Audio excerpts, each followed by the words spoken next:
Yo, what up, y'all? It's your boy Rob coming back at you once again with another Tales from the Cryptocurrency. So before we get started, you already know what to do. If you're not subscribed to the channel, make sure you hit the bell icon twice. Smash the like button, share this video out to all of your followers, and let's get it cracking. All right.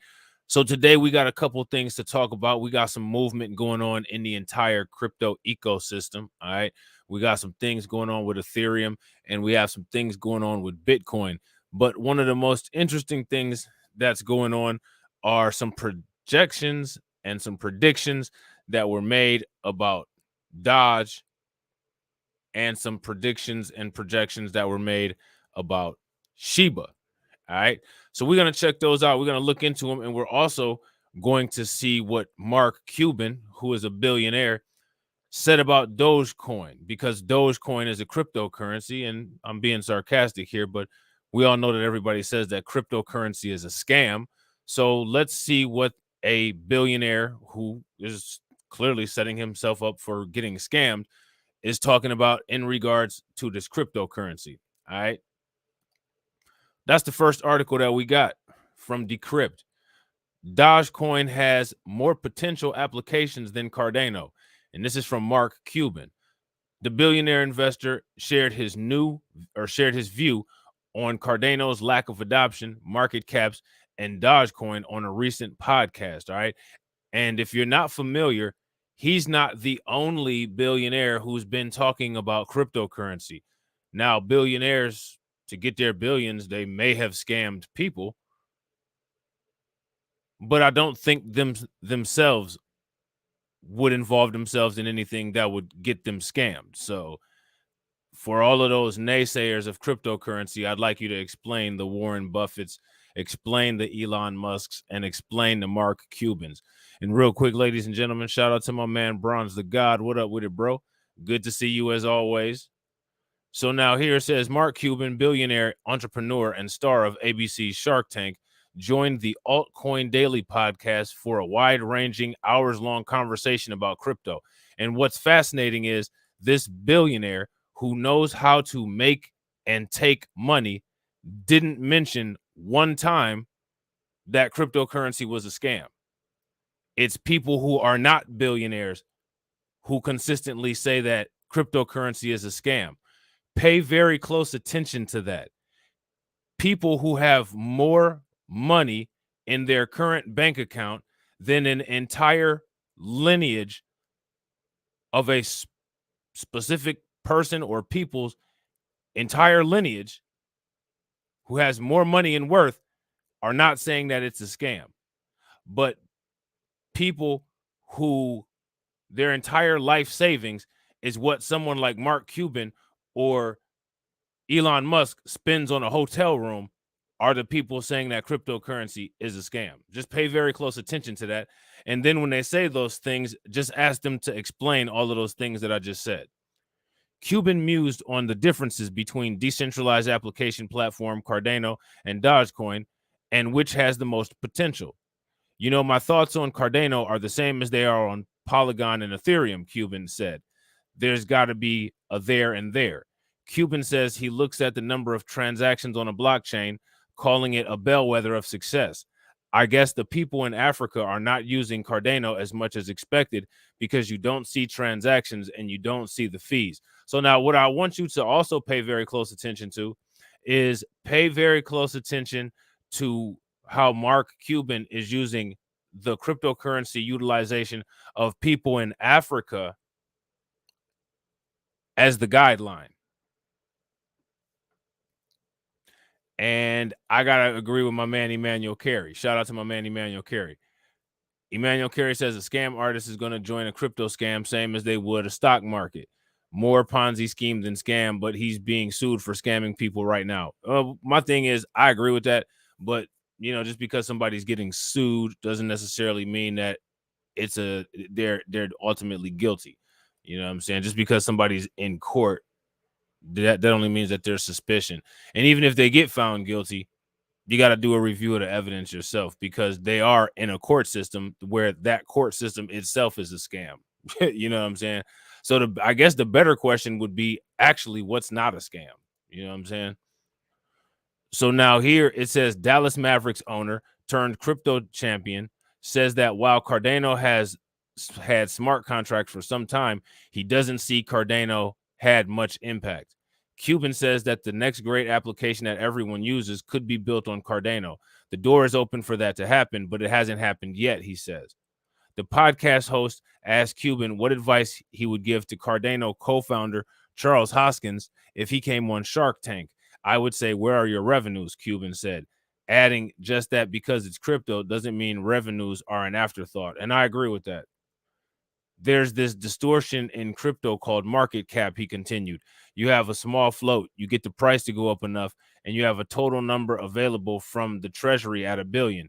You make it up to $10 a token. Now you have $10 billion in total market cap. Cuban said the issue with distorted market caps is not solely an issue with Cardano, noting Dogecoin's $9.3 billion market cap and Shiba Inu's $6.7 billion market cap, according to Coin Market Cap.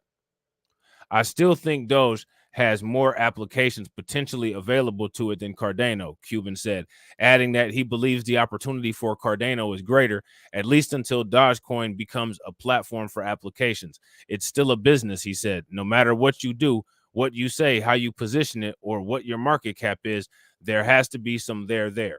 Now, here's my question. Do you guys agree with what Mark Cuban said? I do agree with what Mark Cuban said. And I also agree with what Emmanuel said. My thing is that when it comes to cryptocurrency, a lot of people don't really pay attention to a lot of these cryptocurrencies or their applications. They don't read the white papers. They don't know what the purpose of the cryptocurrency is. People are just looking to get that easy Lamborghini. And just ask people who've been invested in Tron since 2017. The Lamborghinis don't come overnight. Shout out to Carla Lockhart. What up with it, Carla? And a lot of times when it comes to the quote scam, the scam is people scamming themselves. They don't do their due diligence.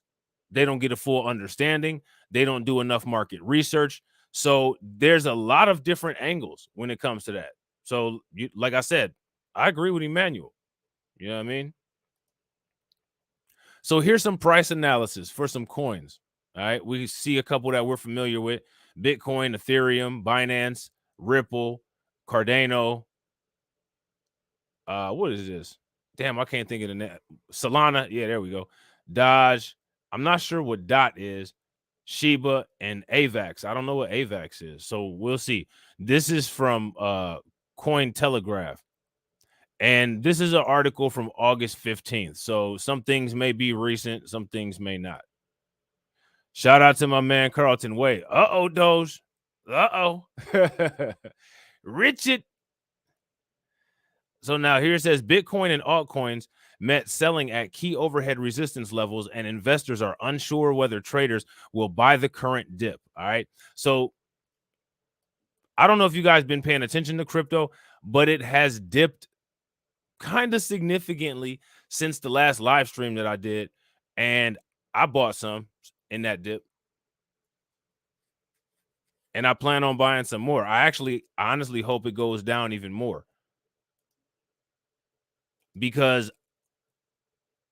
if I'm not mistaken, on Coinbase, they have staking rewards of about 5.75% for algo. So I've been buying the dip and staking algo at that 5.7%, which is good because you get more coins. Yeah, I got to agree with Bronze. Crypto is a long game. So my thing is you catch those dips, buy the dip, and hold on to your crypto. That's what I've been doing. Remember, when it comes to Ethereum, Ethereum has that $5,000 goal in, what was it, March of 2023, and I think it's going to make it. And I also think that Ethereum Classic is probably going to, at the least, be in the $50 levels, if not the $75 levels around that time. That's just my assumption, though. I don't know. We'll see. You know what I'm saying? So now here It says Bitcoin has been witnessing a tough battle between the bulls and the bears near the $25,000 level.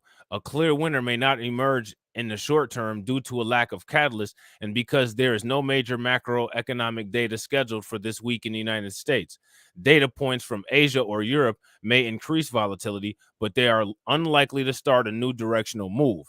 Anthony Scaramucci, founder and managing partner of Skybridge Capital, in an interview with CNBC, advised investors to ride out the current uncertainty in cryptocurrency and stay patient and stay long term. Shout out to my man Bronze the God, because my man Bronze the God literally just said that. Facts. Crypto is a long game. So if you buy some crypto right now and it dips 50% and then you make 1 million streams about it, I don't know what to say, because you should go into crypto understanding that it's extremely volatile, and the point is to be in it for the long gain and not really to pay so much attention to the dollar amount, but pay attention to how many coins you hold relative to the dollar amount. Also, there's benefits like splits, forks, and staking. It's a strategy. So looks like we got a heat map here, and this heat map shows a lot of red, which means that a lot of these have gone down. You see the negative number in front of the percentage change. Bitcoin at 24,248. Let's see what the current prices are today real quick. All right, so it's gone down even more. Right, as of right now, Bitcoin is at 20,459. Ethereum is at 1,187. Binance is at 237. Solana is at $37. Ripple is at 33 cents. Dodge is at 7 cents. Okay. Now, I think Bitcoin might go even lower. I think Ethereum might go even lower too. I think Ethereum might actually, before the merge and possibly even immediately after the merge, I think that Ethereum could possibly go down to 850 or 900. But ultimately, I believe that it will jump up higher than what it was before, which, if I'm not mistaken, the highest it was at was around 45,000, which would put it over that 5,000, which follows the pattern of how crypto usually dips and then bounces back. So that to me would make logical sense. So again, I'm not really expecting to make billions of dollars immediately. You know what I'm saying? He expects Bitcoin to reward investors immensely with a sharp uptrend over the next 6 years. See, so at the least, we need to be paying very close attention to this over 6 years. So now my question is, how many people are invested with Black Light Revelations to take this journey with me over 6 years? That's 6 years, y'all. 6 years. I've been investing in cryptocurrency since 2017. And I don't plan on not investing in it. But then again, I don't scare very easily. You know what I'm saying? My man Bronze the God said he in there with me. Who else in there? Who said that? Wasn't that dude on Half Baked? When he quit his job, he was like, "Who's coming with me, man? Who are you guys? Who's coming with me?" My man Carlton Way says he's down. That's what's good. That's what's good. So now here it says, along with the focus on Bitcoin, investors are also keeping a close eye on Ethereum ahead of its merge. And remember, the merge is scheduled for September 15th. That's coming up. A whale addressed that had participated in the Genesis ICO but had remained dormant for 3 years has transferred about 150,000 Ethereum on August 14th. That is a lot of Ethereum, 150,000. This has led to different views, with some speculating that the whale may dump his holdings after the merge. Now, see, if the whale dumps the holdings after the merge, which is what I think is going to happen, I think a lot of people are going to do that.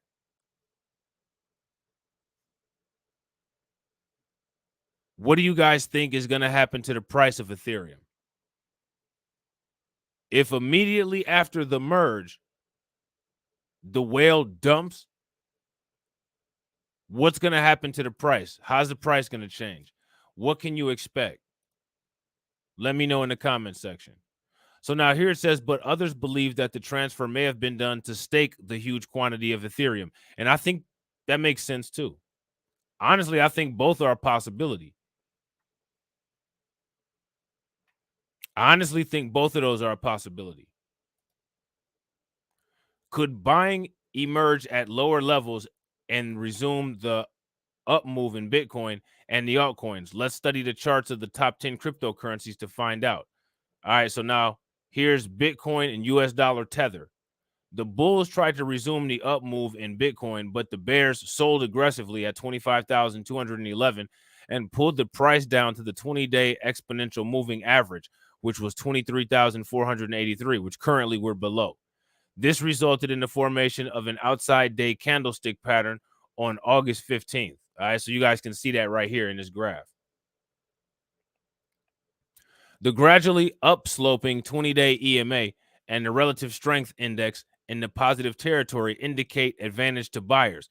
If the price rebounds off the 20-day EMA, it will suggest that bulls, look at this, it will suggest that the bulls are buying the dips to this level. That could improve the prospects of a break and close above 24,668. If that happens, the pair could start its northward march towards 28,000, where the bears may again pose a strong challenge. All right. So now, as you guys can see, that's not where Bitcoin is right now. Right now, Bitcoin is in the 20,000 range, which, in my opinion, not a bad idea to take advantage of that. I've been taking advantage of that. I've been taking advantage of all the dips. Anytime there's a significant dip, I try to make sure that I take advantage of it. Real quick, ladies and gentlemen, if you guys have not smashed the like button, please make sure that you take a moment and smash that like button. Right now, we got 5 people watching. Shouts out to everybody that's watching, and we got 3 likes. If everybody could hit that like button, we'll be at 8 likes, which would be great. Another possibility is that the bears sink the price below the 20-day EMA.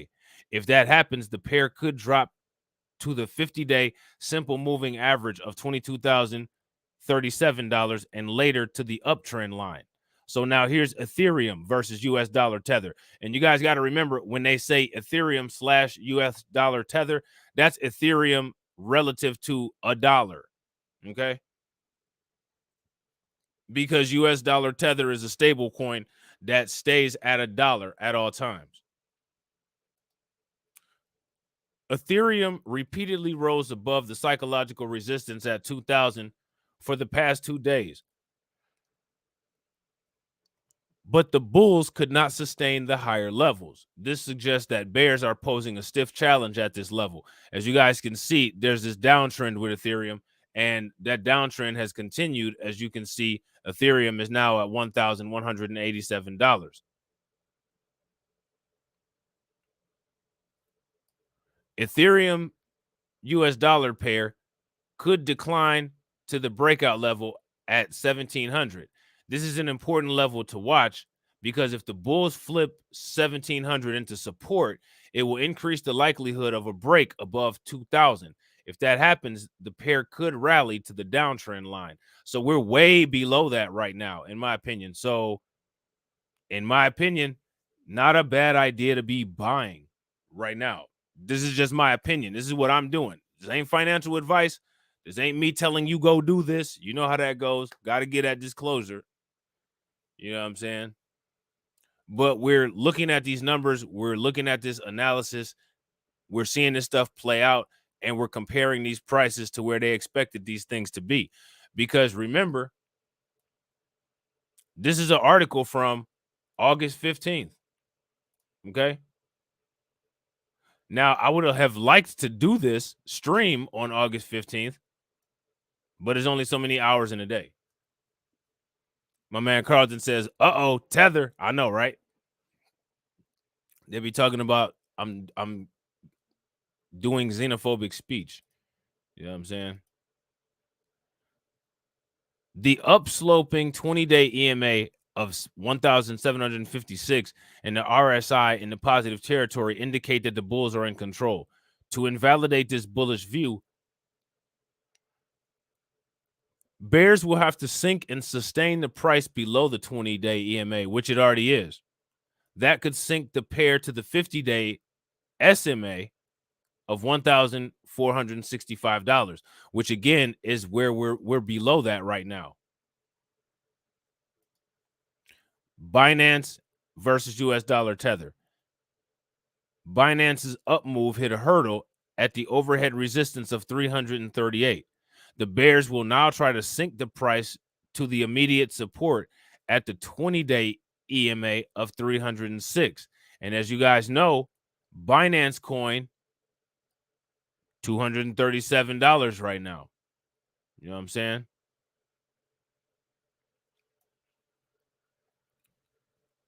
If the price rebounds off this support, the buyers will make another attempt to push through the BNB USDT pair above the 338 mark to the $350 resistance zone. The upsloping 20-day EMA and the RSI in the positive territory indicate the path of least resistance to the upside. This positive view could invalidate the near term if price turns down and breaks below the 20-day EMA, which it's at right now. If that happens, the short-term traders may rush to exit, and that could pull the pair to the 50-day SMA of $266. All right. So now we're talking about XRP and US dollar tether. How many people are invested in XRP? If you're invested in XRP, give me a thumbs up. If you're not invested in XRP, give me a thumbs down. The bulls tried to push XRP above the overhead resistance at 39 cents on August 13th and 14th, but the bears held their ground. This may have attracted profit booking from the short-term traders, which pulled the price below the 20-day EMA of 37 cents. If bears sink the price below the 50-day SMA, the XRP USDT pair could stay range bound between 30 and 39 cents for some more time. The flattish 20-day EMA RSI near the midpoint also suggests a consolidation in the near term. So again, where we're at with Ripple is 33 cents. So Ripple is actually right around where the predictions were.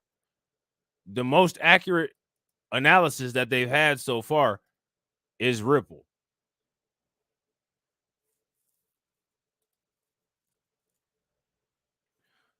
So now here it says, conversely, if the price rebounds off the moving average, it will indicate that lower levels are attracting buyers. Bulls will then again try to clear the overhead hurdle and push the pair to 48 and later 54. So they're expecting a price jump of Ripple to get to 54 cents, which is almost close to double what it is now. It's not quite double, but it's pretty damn close. So that's something to take into consideration for people that are thinking about Ripple or who are invested in Ripple right now. ADA and USDT. The bulls have pushed Cardano above the overhead resistance at 55 cents on August 13th, but could not maintain the momentum on August 14th. This suggests that the bears are active at higher levels. The price turned down on August 15th and reached a breakout level of 55 cents. The zone between 55 and the 20-day EMA of 53 cents is likely to attract strong buying by the bulls. If the price rebounds off this zone, then buyers will again attempt to resume the up move and push the ADA US dollar tether pair to 63 cents and then to 70 cents. All right. So that's about, if I'm not mistaken, that's about 15 cents higher than where it is currently. What's the current price of US dollar tether? Let me see if they got it up here. They don't have it up here. If I'm not mistaken, though, I think US dollar tether is at about 57 cents. or I'm sorry, Cardano. Cardano is at about 57 cents. That's what this one was. ADA is Cardano. Solana and US dollar tether. Solana rose to the overhead resistance at $48 on August 13th, but the bulls could not overcome their barrier. The bulls again tried to clear the overhead hurdle on August 15th, but the bears did not relent. If Solana and US dollar tether pair breaks below the 20-day EMA, which is $42, the next stop could be the support line. This is an important level for the bulls to defend because a break and close below could invalidate the bullish ascending triangle pattern. The pair could then decline to $32. Conversely, if the price rebounds off of the 20-day EMA, bulls will again try to push and sustain the pair above $48. If they maintain and manage to do that, the bullish setup will complete, and the pair could rally to $60. So they're expecting a possible rally of Solana to $60. So now where's Solana at right now? Solana is at $37 right now. So now then we got Doge. And if you guys recall, if you watched any of the older streams, there was a prediction that expected 33-cent Doge later on this year. So let's see if this analysis is moving in that direction or if it's moving in a different direction. Dogecoin bounced off the 20-day EMA, which was 7 cents on August 12th, and broke above overhead resistance at 8 cents on August 14th. This completed the bullish ascending triangle pattern, but the bulls could not sustain the breakout. The bears sold at a higher level and pulled the price back below the breakout level on August 15th. A minor positive is that lower levels are attracting buyers, as seen from the long tail on the day's candlestick. If the price sustains above 8 cents, the buyers will try to resume the up move and push those US dollar tether pair to 10 cents. Contrary to this assumption, if the price slips below the moving averages and the trend line of the triangle, it will invalidate the bullish setup. The pair could then sink to 6 cents. So now I don't know anybody that's even dealing with Polkadot. So I'm going to just skip that. We're going to go right down to Shiba. Shiba Inu has been trading above, and this is a very tiny number. This is tenths, hundreds, thousands, 10,000s, 100,000s, millions, 12 millionths, 12 millionths of a dollar since August 7th. But the up move had failed to pick up momentum. That changed with the sharp rally on August 14th, which pushed the price above the overhead resistance to 17 millionths of a dollar. Tiny numbers that we're dealing with. However, the bears have not given up. They sold the rise above 17 millionths of a dollar and pulled the price back below the level on August 15th. The Shiba US dollar tether pair could find support at 15 millionths, then at 14. If the price rebounds off either level, the buyers will again clear the overhead hurdle. If they succeed, the pair could rally to 22 millionths, which that may not sound like a lot, but depending on how much you have, that's damn near double.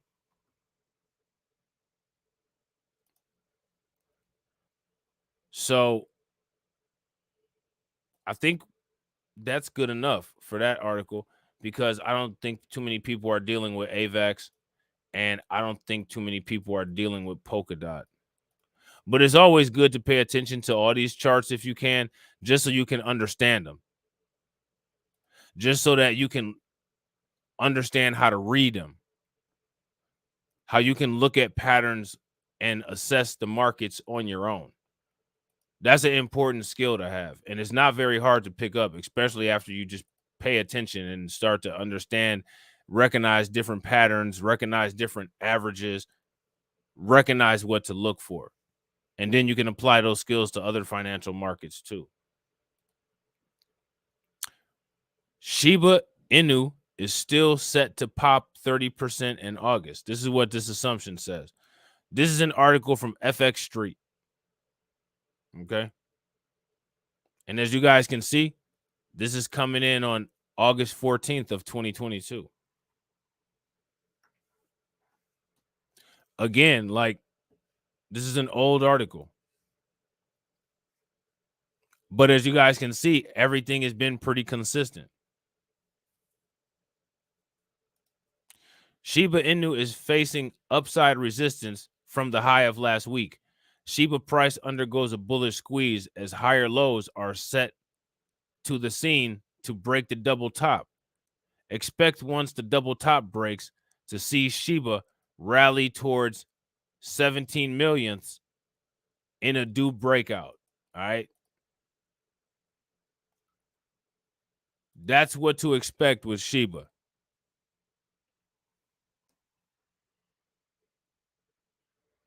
Not bad. Shiba Inu price is still set to rally quite sharply towards 17 millionth, a very tactical level at the top of the R3 resistance level for this month, and perfect as the completion of a swing trade since mid-June. Several technical elements thus provide tailwinds for Shiba price action in which it can rally, although a pullback might be possible, seeing some dollar strength that comes back, keeping at the end of this week's trading. Expect to see price action well supported by the 55-day simple moving average. So again, it's reinforcing this. Shiba price is set to swing higher. Shiba Inu prices enjoying the summer and moving positively in a thin liquidity market, with traders slowly but surely coming back from the summer recess.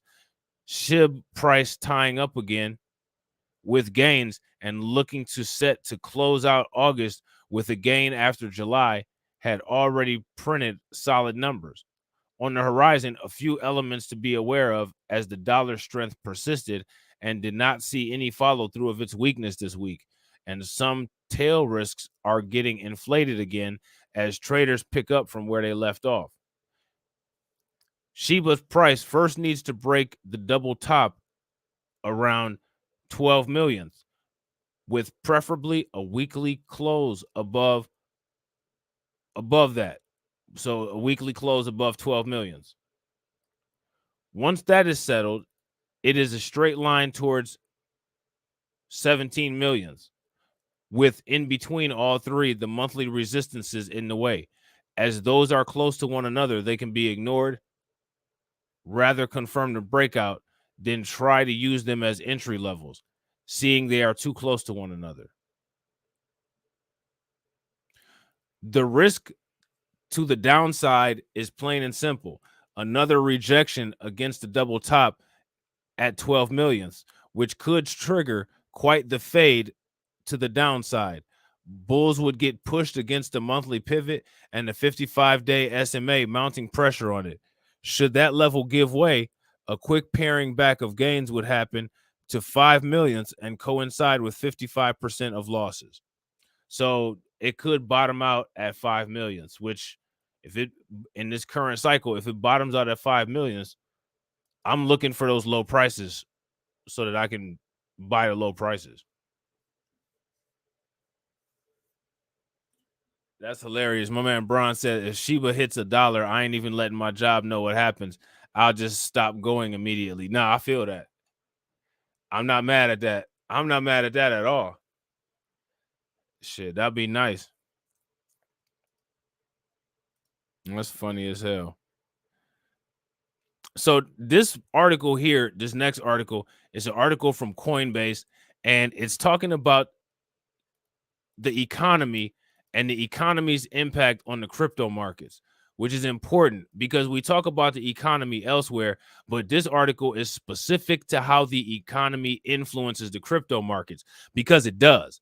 The economy influences everything. If you guys remember from the stream that I did earlier, in my opinion, the economy is one of the greatest predictors of human behavior. So if you understand how the economy works, you pretty much have a good method of accurately predicting a lot of different things, which is why I do a lot of the content that I do, because it's interrelated.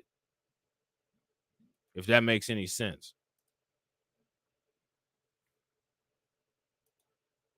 So now my question for you guys is, what do you all think the effects of the economy will be on cryptocurrency? We're seeing them. We've seen them.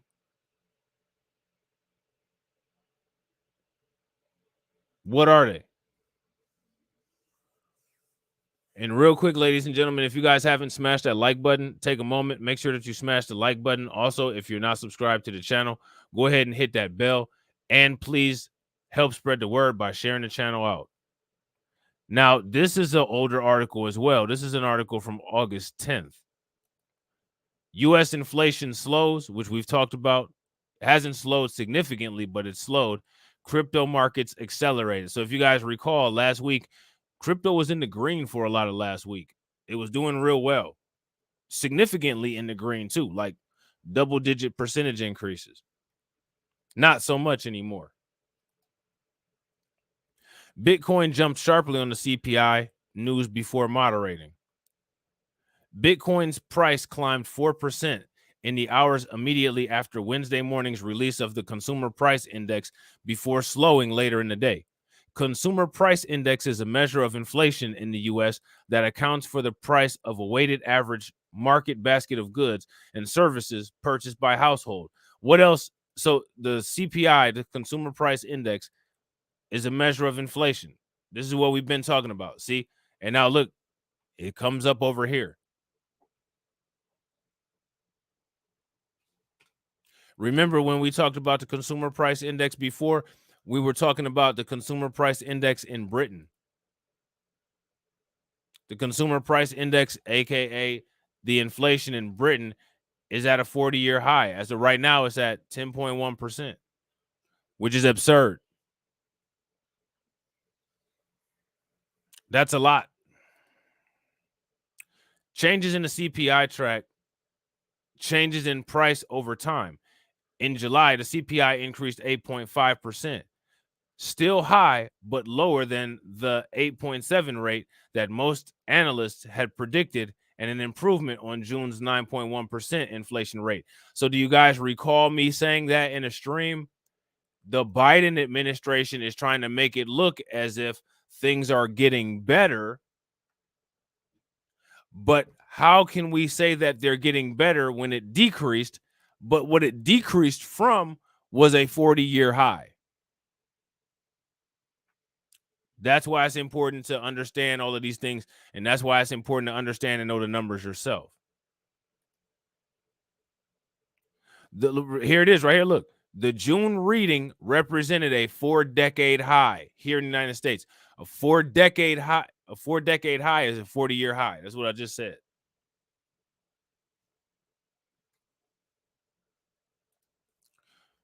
So now here it says Bitcoin's increase more than reversed its 3% decline from the previous day. Altcoins also rose. Ethereum, the second largest crypto by market cap, recently rose more than 8%. AVAX increased 5%. Matic and Link rose 3% and 5% respectively. Now, I don't know what Matic is and I don't know what Link is. So let's take a listen to this video here.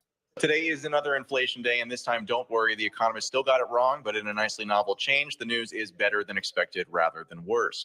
According to the Consumer Price Index numbers released this morning, the official rate at which prices are growing slowed in July by more than economists had forecast, reflecting in large part lower energy prices, particularly a significant drop in gasoline. Those numbers, while still at decades high levels, allow traders betting that the U.S. central bank has done its worst to gain some confidence in that bet. And with U.S. midterm elections coming up fast, that could provide a better narrative for the embattled Biden administration should the Jerome Powell-led institution ease off a little bit. Now, as always, I like to show the latest chart from shadowstats.com, where economist John Williams tracks various forms of government statistics using the same methodologies they were calculated with around 1980. So let's show that chart now. That's about the last time that we had such high levels of inflation. So now today we're talking about levels that are just under 9%. But if we take a look at that chart, the red line shows the current way that inflation is measured, while the blue line shows that same data viewed through an apples to apples comparison to how it was measured back in the 1980.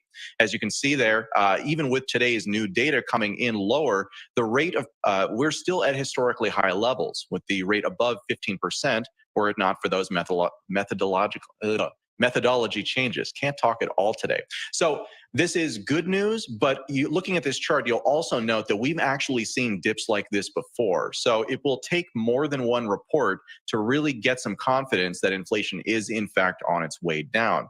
As it stands right now, though, it is driving a market narrative that I think that we're seeing significantly across the crypto sector. Will, I'll throw this to you first. What do you think here? Yeah, I mean, it's good news, right? But only marginally good news. We're still at 8.5%. That really hasn't changed year over year. That's not great. But it's nice. Now, I just want you guys to pay very close attention. You see, he's literally said the same thing that I've said in 2 streams now.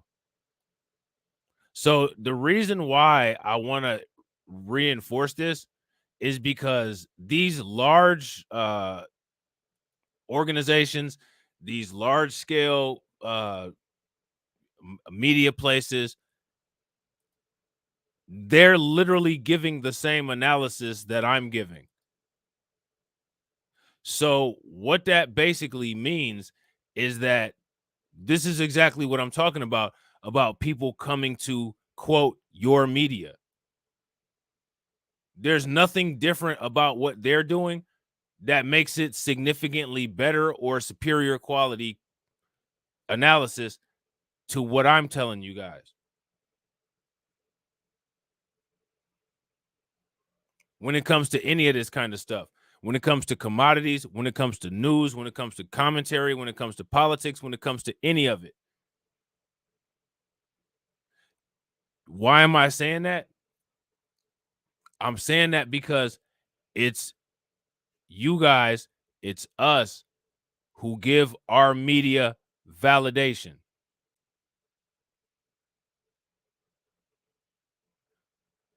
My commentary, my analysis should be the standard, and you guys compare what you hear against that. Because as you can see now, for people, especially people that have been following me for a long time, quality means something to me. Honesty and integrity means something to me. Accuracy of information without delivering overly emotional commentary means something to me. I want people to have accurate information. I want people to have the best uncut information that they can use to make the best possible decision that they can make. And coming from me, it'll be, if not better, just as good as any of these mainstream media sources. I agree, Carlton. People still think that the white man's ice is colder. And you'll never be able to change those kind of people.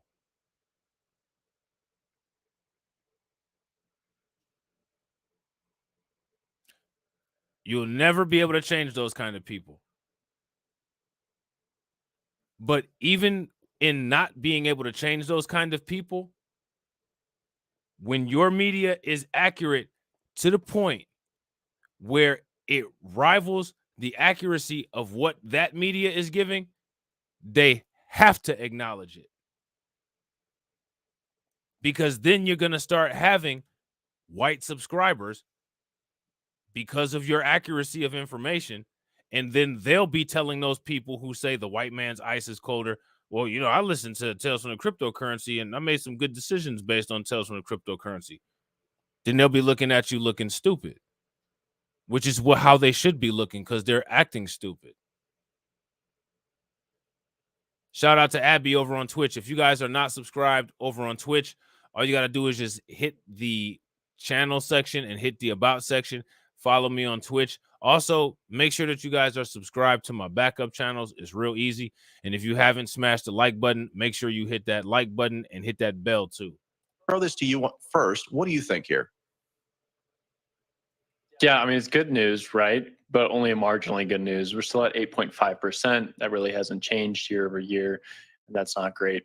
But it's nice to see that we're peaking, perhaps, and that energy prices are a key contributor there. And I think most people have seen the price of the pump going down over the last few weeks to months, which is a huge bonus, right? I think within crypto and within Bitcoin, we do get a little cynical and we keep cheering for things to get worse because we want our thesis. Exactly. See, Bronze got it. Bronze got it. To play out where Bitcoin is adopted and crypto continues to be adopted. But that's not what we should really want, right? We should want everything to get a little better. We should want inflation to go down. We should want things to work as normal. That's kind of the interesting case for Bitcoin, right? We wouldn't need Bitcoin really if the dollar was used correctly and if there was actually some steady hands at the wheel. But we don't have a situation. We have 8.5% inflation, and we have a government that continues to spend money and cause inflation to go up. And we continue to have like these other macro factors in play, right? Like the Russo-Ukrainian war. What's different between what this guy said and what I've been saying for the last couple months? That's my question for everybody. What's different between what that guy said versus what I've been telling people for the last couple months?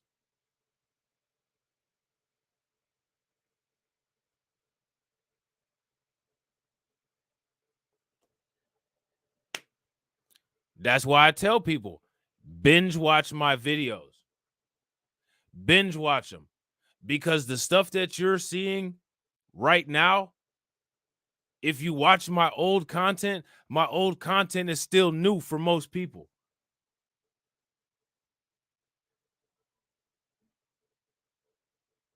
We're already on my content. We're already into 2023 because we don't have time to wait. But if you're new, binge watch the content and you'll be right where you are. We should want inflation to go down. We should want things to work as normal. That's kind of the interesting case for Bitcoin, right? We wouldn't need Bitcoin really if the dollar was used correctly and if there was actually some steady hands at the wheel. But we don't have a situation. We have 8.5% inflation, and we have a government that continues to spend money and cause inflation to go up. And we continue to have like these other macro factors in play, right? Like the Russo-Ukrainian war, energy issues, inability to create new oil reserves or new oil flows. What did I tell you guys last year? Energy, energy, energy, energy, energy, energy. All the money that the government is about to give out now on this new climate and inflation initiative package, energy. If you're not subscribed to Blacklight Revelations 4, subscribe to Blacklight Revelations 4. Binge watch the content. Energy, energy, energy. This is Tales from the Cryptocurrency, and we're talking about all the topics that we talk about everywhere else. So now my question for everybody is, do you all see how everything is interrelated? My man Carlton Way said her eyes wandering like a mug. She must be checking her OnlyFans. You think she gets paid in Bitcoin? We should want everything to get a little better. We should want inflation to go down. We should want things to work as normal. That's kind of the interesting case for Bitcoin, right? We wouldn't need Bitcoin really if the dollar was used correctly and if there was actually some steady hands at the wheel. But we don't have a situation. We have 8.5% inflation, and we have a government that continues to spend money and cause inflation to go up. And we continue to have like these other macro factors in play, right? Like the Russo-Ukrainian war, energy issues, inability to create new oil reserves or new oil flows for the energy market. The one thing I do want to know is like core CPI didn't really change, right? And so that tells you that things are pretty steady there. And so for the average American, life is not necessarily getting much better. Going into the fall months, this really matters because we have midterms. Now, for crypto itself, Bitcoin and Ethereum, we saw that they both pumped a little bit on this. Bitcoin broke above 24K for the fourth time in about the last 30 days. Ethereum is also up about 9% on the day. At this point, it's really difficult to say like how much they are trading based on inflation. Maybe there's an argument that Bitcoin is trading the most on inflation it ever has. I think in the past, we've really just seen Bitcoin trade based on perception and based on people's interest in cryptocurrency, expecting like the money to keep going up over time. But right now, it's basically hovering around wherever we see the CPI print. So now here's my question for you guys. Do you guys think that that's going to be the ongoing trend, that the prices of cryptocurrencies are just going to continue to go up over time? I think that they are. Mainly Bitcoin and Ethereum. Some altcoins that have an irreplaceable utility, I think those are probably going to do the same. But in my opinion, when it comes to altcoins, there could be some major stagnation when Bitcoin and Ethereum really break out. It's going to really be a Bitcoin versus Ethereum situation. And like I've been saying this for years. In my opinion, Ethereum is severely underpriced. Even where it is now, if it's not near the price of Bitcoin, which it's not, it's severely underpriced. If you guys agree, give me a thumbs up. If you guys disagree, give me a thumbs down. Bitcoin sort of moves with it, and therefore the rest of the crypto market. At the same time, though, it's really hard to say, right? Because breaking above 24K for the fourth time in the last 30 days or so, it's hard to say there's a correlation there. Jen, I'll throw it down to you. Yeah, I have a question, Adam. Now, here's my thing. Because we're going into later on in the year, if you guys have paid attention to the trends and the behavior of cryptocurrency and Bitcoin, it always, in my opinion, it always tends to dip very low. Very, very, very low towards the end of the year, around the holidays, around Christmas, around New Year's. So don't be surprised if it goes down even lower. In my opinion, I think it could possibly go as low as 15,000, if not even lower than that. It might half again. It might go down to 10 before the end of the year. But in my opinion, by the middle of next year, it'll probably be sitting at about 30, 35. And that'll be the new 20. That's what I'm assuming. So if you start to see it and you're in that long-term game like what we were talking about, remember, it's a long-term game. Tomorrow isn't forever. That's not money that you plan on spending anyway. For you to maybe just break this down further. So we're saying that this is marginally better news, but there are still people who are struggling to afford the rising interest rates when it comes to their mortgage. There are still people who are struggling to, buy groceries to feed their families. What does this news mean for those people? This news means that things are getting worse at a slightly slower pace than they were before. Isn't that what I said? I literally just said that.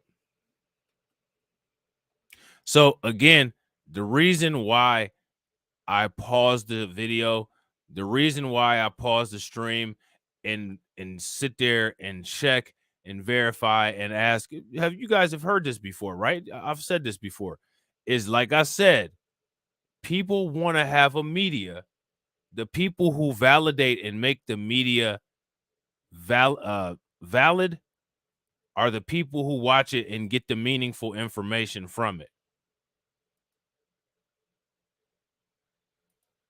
My question for everybody that's watching is, on all of my channels, how accurate is the information that you get? Because my thing that I'm asking is, if the information that you get from my channels is accurate, that is where your validating source of information should come from. Not from Fox, not from CNN. I agree with Bronze. They must watch Black Light.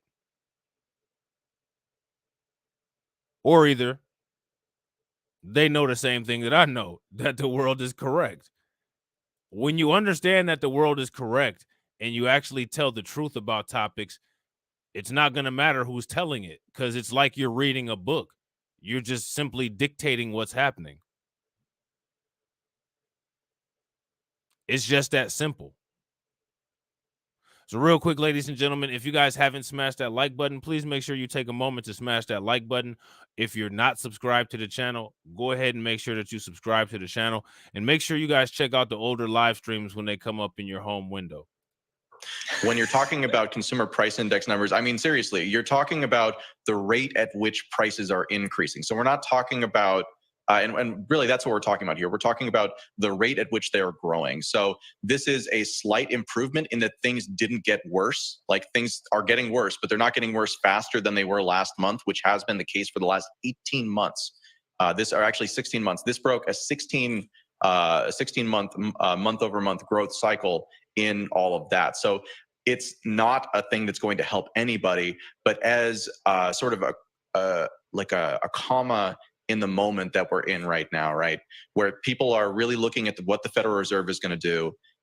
It matters there because the Federal Reserve is really all that matters. And Will, you were saying that Bitcoin is tracking inflation. I would disagree with that. Bitcoin is tracking the Fed. Bitcoin is tracking at what point the Fed eases off on the rate hikes and returns to its supportive monetary policy. Now, my core thesis around this, since the Fed started hiking earlier this year, was that we would see the end of this around the end of August, because at that point, the idea that you're going to increase interest rates and actually push the U.S. economy into a recession is completely toxic, sort of, to the ruling class. There you go. We literally just talked about that. Pushing the economy into a recession. Now, we're talking about this on Tales from the Cryptocurrency, but you're seeing how it affects cryptocurrency.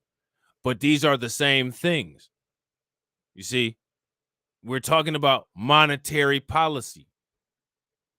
Monetary policy of trying to slow the economy down because inflation, the consumer price index, is moving too fast, causing high inflation, making a basket of goods almost unaffordable for the average American consumer. That has implications in everything. You're looking at the implications that it has in the cryptocurrency market.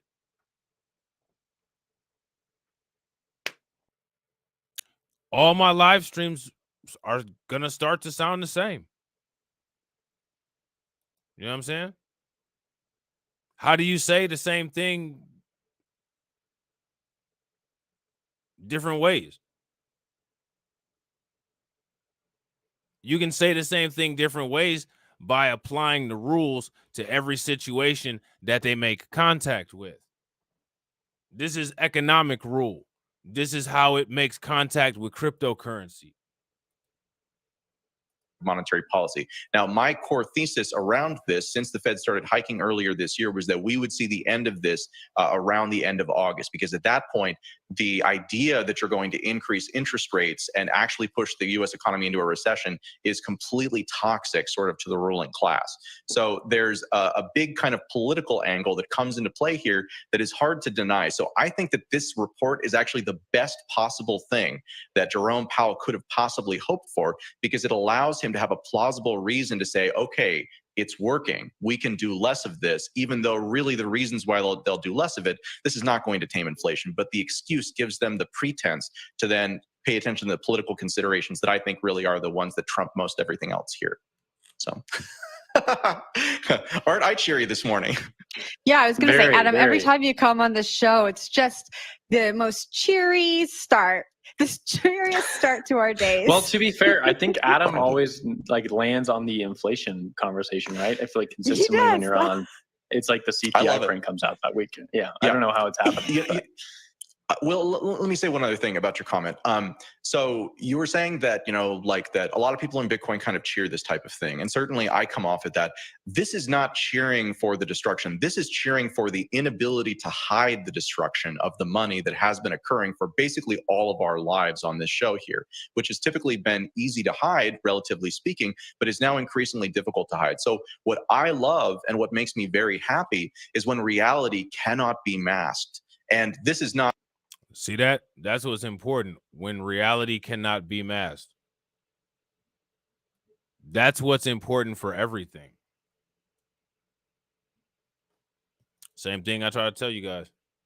Been occurring for basically all of our lives on this show here, which has typically been easy to hide, relatively speaking, but is now increasingly difficult to hide. So what I love and what makes me very happy is when reality cannot be masked. And this is not a true form of reality, but it is closer than we typically get in these types of political cycles. And so as a result of that, I like that, because to the extent that these problems actually are exposed and talked about and discussed, they actually get solved. But that's not really the way that the system works today. Today, you're not allowed to talk about these things. And to the extent that you are, again, look at mainstream economists, right? They are professionally wrong for a living, because what they really do is they support the narrative. Anybody who's a real economist, who's actually looking at the numbers and getting this stuff right, they're dealing for private clients, right? Like, because that's valuable information. But public economists serve a narrative too. And it's very important to some people. It's just not useful to us in the markets today. Totally We need a agree with wipe you. for Let's move Adam. to. Oh, we do. We need like a inflation tinfoil with hat for all of Adam. us. Or, yeah. Just like it all descends on top of us. But I totally agree with you. Like economists, especially in the Fed, are politicians at a certain point, and they are responsible to the administration. That's why the Biden administration got these numbers first, right? And they rolled them out this morning. So there's that, ladies and gentlemen. There's that.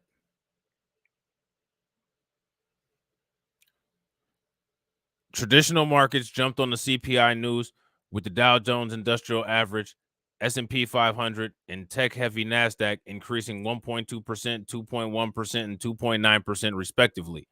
In energy markets, the price of crude oil increased 1.2%, while that of natural gas rose 5.4%. Gold, which is often viewed as a hedge against inflation, declined 36%. So as inflation decreases, the price of gold decreases. Remember I said that? That's one of the reasons why it's important to diversify your portfolio. Carlton Way says, uh-oh, this is a white guy. He's off code. You know what I'm saying?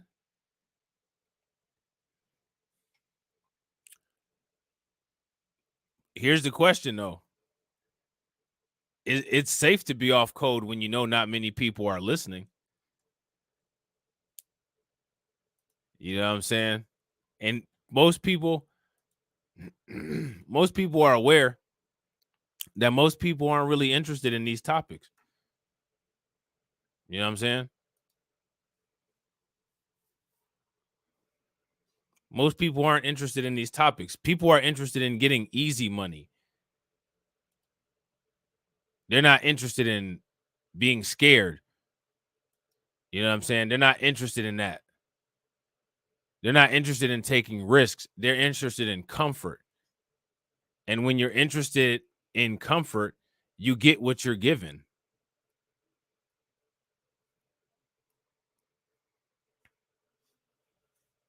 And if you're not given what you want, you have to understand that you relinquished control when you sat there and waited to be given something.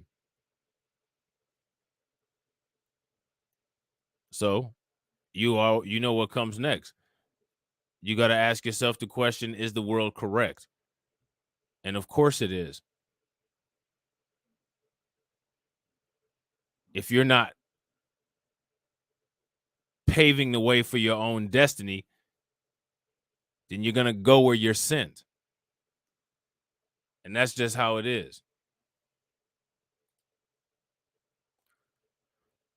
So now here it says, as U.S. inflation slows, markets respond with higher prices, which makes sense. Slowing U.S. inflation was the news of the day for crypto markets.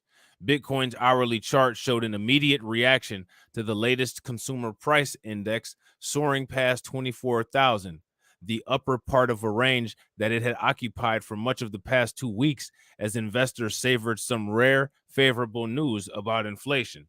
The CPI rose 8.5% in July, lower than most analysts' 8.7% forecast, and an improvement on June's disappointing 9.1 reading. Subsequent Bitcoin candles showed a narrowing of Bitcoin's trade range in the hours following the release. Intraday traders appear to have reached reacted to the relative strength index breaching 70 into what is traditionally labeled overbought territory.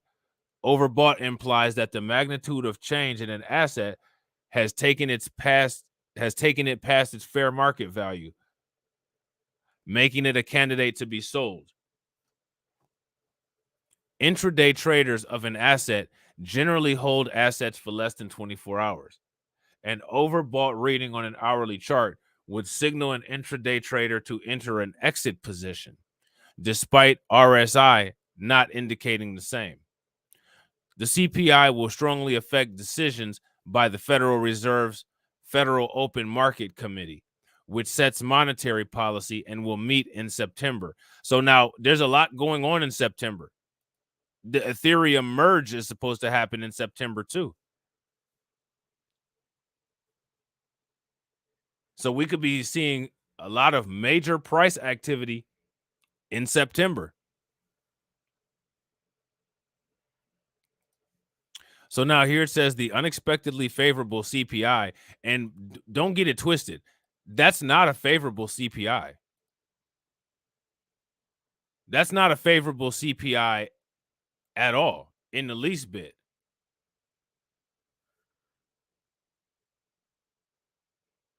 What it is that everybody is so used to how high inflation has been, just getting a little break from it is exciting. That's the same as if you're on fire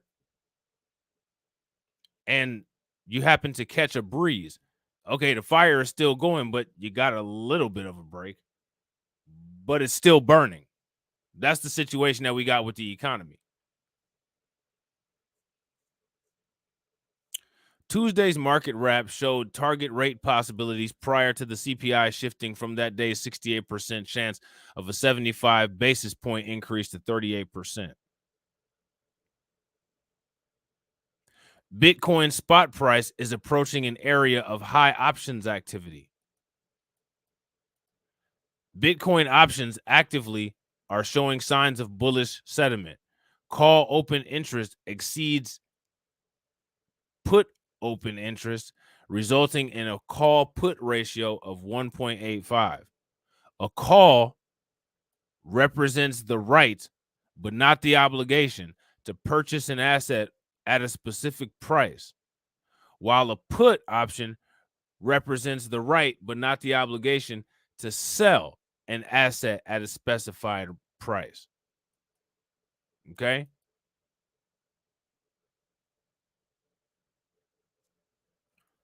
The open interest represents the number of options contracts currently active. When call open interest exceeds put open interest, it implies that more traders are buying calls than puts and reflects a bullish sentiment. Currently, there are spikes in call open interest at both the 24,000 and 25,000 price levels, with price level often being called the strike price. As Bitcoin prices move past 24,000, Bitcoin will likely see an increased buying pressure, which could push prices higher. The same holds true for the $25,000 price spike. All right. So now I don't think we need to necessarily go into any of this other stuff,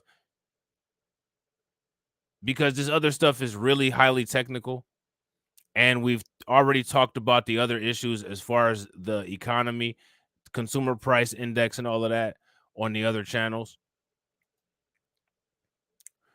So that's the behavior of Bitcoin.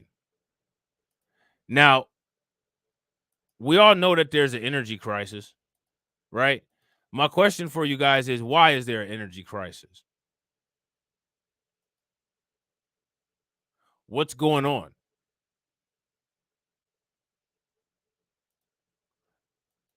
There's a lot of factors causing the energy crisis. One of them is that the Colorado River is about to dry up as a result of climate change. Another is because the electric grid is very frail. But regardless of what the cost is, or regardless of what the problem is, or the reason of what the problem is, it has effects on things. It has effects on cryptocurrency. Bitcoin miners are in distress. Why are Bitcoin miners in distress? Because strains on the power grid and stagnant crypto prices after this year's drop have miners concerned about what lies ahead for the industry. Another thing is that Ethereum's not going to be mined anymore. It's going to be staked after the merge. That's technology changing. Nothing is guaranteed. Does that mean that it's a scam? No. That just means it's like anything else. It's changed. Do you still have your old cell phone? No. Was it a scam? No. You used it while you had it.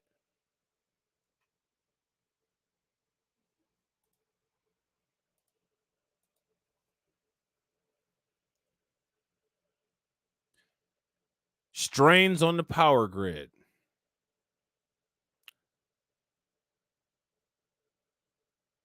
The Core Mint Data Systems Bitcoin mining facility in Fort Stockton, Texas. That's what this is a picture of right here. This is a Bitcoin mining facility right here. A bunch of computers with graphic processing cards.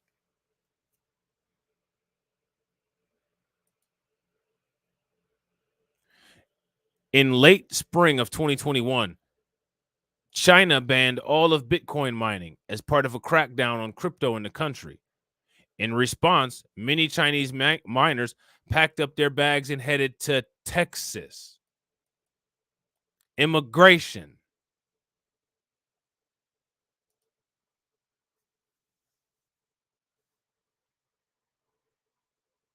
How is this a black issue?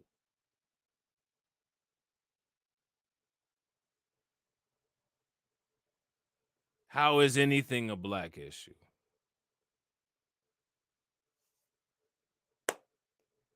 Black people can't stop talking about immigration. This just told you where a bunch of Asians came from. In 2021, China banned all Bitcoin mining as a part of a crackdown on crypto in the country. In response, many Chinese miners packed up their bags and headed to Texas. The Lone Star State offered a relaxed approach to regulation, a unique power grid, and attractive energy prices, all things that seemed ideal for miners looking for a new home until 2022. Now, here's a black issue. How many black people took advantage of the Bitcoin mining? I'll tell you one who did. Didn't they say that Christopher Obumseli, the simp who was murdered by the OnlyFans slut, Courtney Clenny, didn't he have a cryptocurrency business in Texas?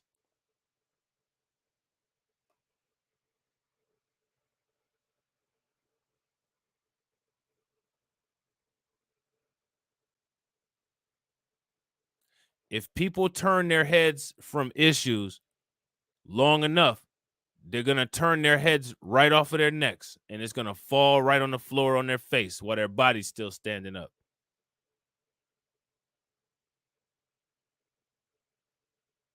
And when that happens, it might look like it doesn't feel good, but I'm going to be the first one to tell you, like my man Torian Rain says, I feel nothing.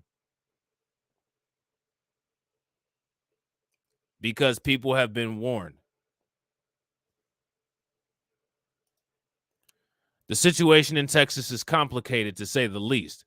The unique energy grid is prone to power outages. If I'm not mistaken, Professor Black Truth did a video about the Texas power outage. What was that, last year?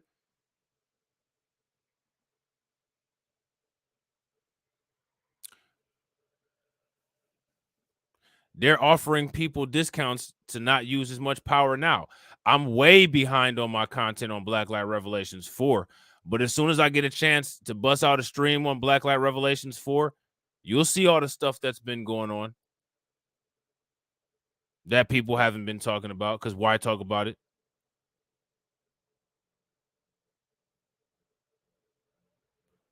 Because what's important is dating and women.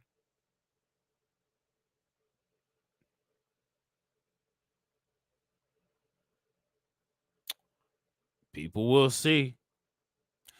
I want to show you guys something real quick. If I can find it.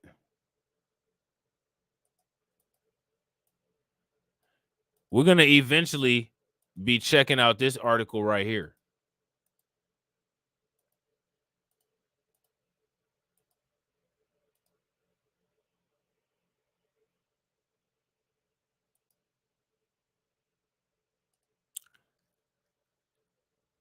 How new Colorado river cuts will impact states and residents.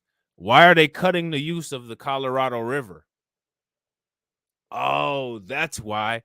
Because the Colorado River supplies kinetic energy that makes electricity for the entire West Coast and Southwest.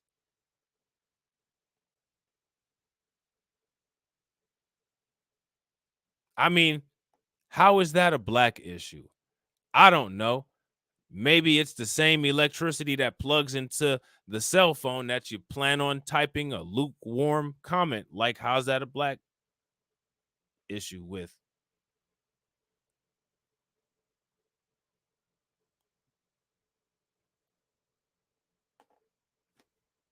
Some of these things are things that people could figure out if they just used a kilocalorie of brain power. Just 1 kilocalorie. Just one. Not asking somebody to send a rocket across the universe with their brain power. Just one. Extreme temperatures make keeping expensive mining equipment cool a challenge, and crypto miners are facing financial difficulties brought on by declining Bitcoin prices. Bloomberg reporter David Pan and Ethan Vera, COO and co-founder of Luxor Technology, both attended a recent Bitcoin mining conference in Miami. Imagine that. They were in Miami.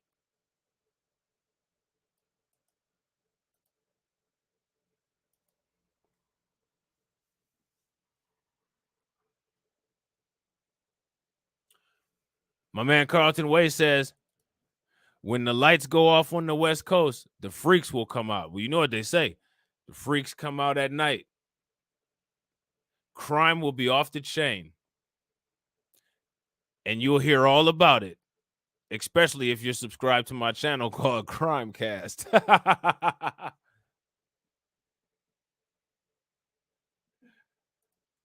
My man Bronze God says, nah, the P for brains, they do have would burn up if they use that much. Yeah, it's sad but true. You're right. So that's it. This is a crypto podcast right here that lasts 17 minutes and 24 seconds. You get the idea based on this article. And like I said, there's more. We'll be talking about more.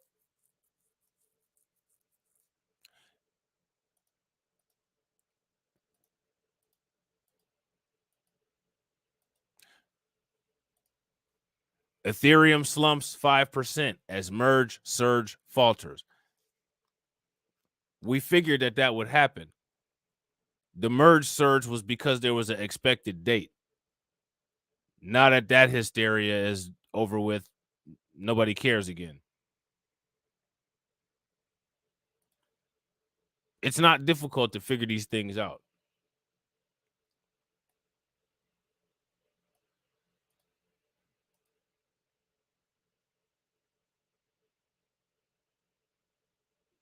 Are they going to be crying about them gun laws? They're going to be crying about them gas prices. You know what else they're going to be saying? Nobody ever told me. We didn't know about this. I bet you know everything Kevin Samuel said, though. I bet you know all the lyrics to them rap songs, though. I bet you know what the funniest video on TikTok is. but you just don't know anything that's going to keep your dumb ass alive. If that's the case, I mean, what do you expect? The only thing I expect is what I always expect. The world to be absolutely right. Yeah, they didn't tell us. Who is they? The people you're in competition with? They're supposed to tell you the formula to success? It's not a competition then. When do the teams ever call a 20-second timeout and discuss how they plan on scoring a basket with the other team? When does that ever happen? And when the teams lose, when they had the interviews after the game, do the players and the coach say, well, nobody ever told us? That's the whole point.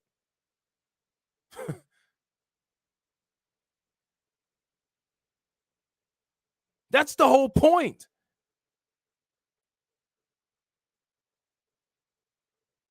We're the only people that tell everybody every damn thing.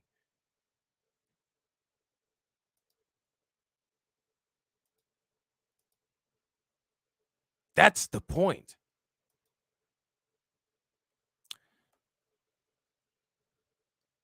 After reclaiming the $2,000 level last week amid mounting anticipation for its upcoming merge event, Ethereum has slipped over the past 2 hours, and it's still slipping. See, just last week it was up in the $2,000 range. You're looking at right now is $1,609. That's, I mean, I expected that. I hope when it was at that height that people sold a little bit or traded a little bit.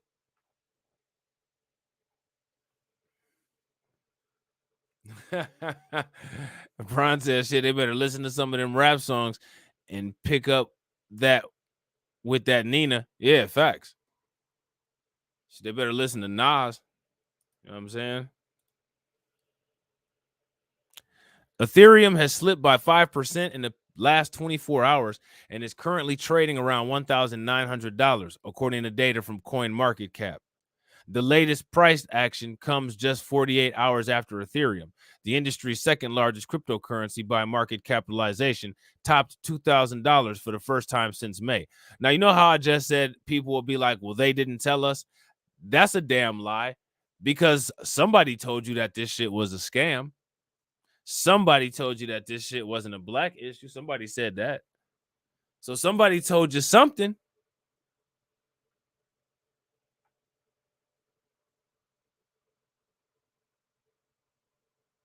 How does this work? Some people have all of the answers while at the same time having none of the solutions. Make that make sense.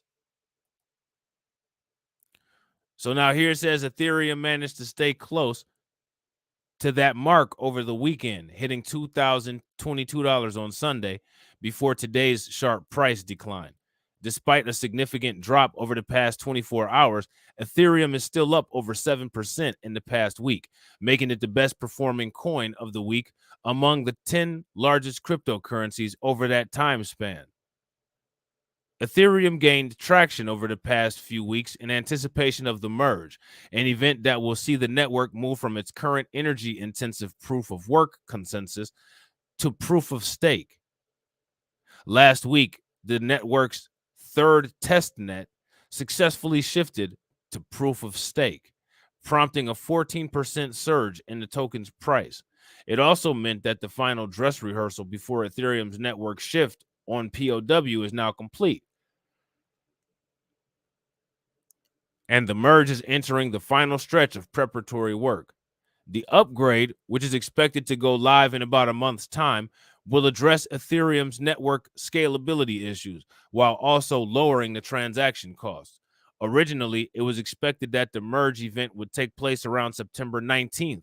However, a new tentative date of September 15th was later revealed, with developers setting the terminal total difficulty the exact moment when the network will produce its first POS block last week. The terminal difficulty has been set to this big ass number right here. This means the Ethereum proof of work network now has a roughly fixed number of hashes left to mine, Ethereum co-founder Vitalik Buterin tweeted last Friday.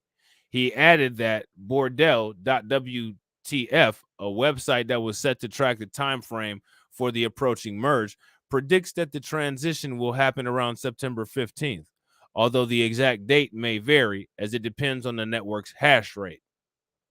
The terminal difficulty has been set to whatever the hell that number is. This means that Ethereum POW network now has a fixed number of hashes left to mine. So basically what it is there's a certain amount of transactions left, and after that amount of transactions is left, then the merge will occur.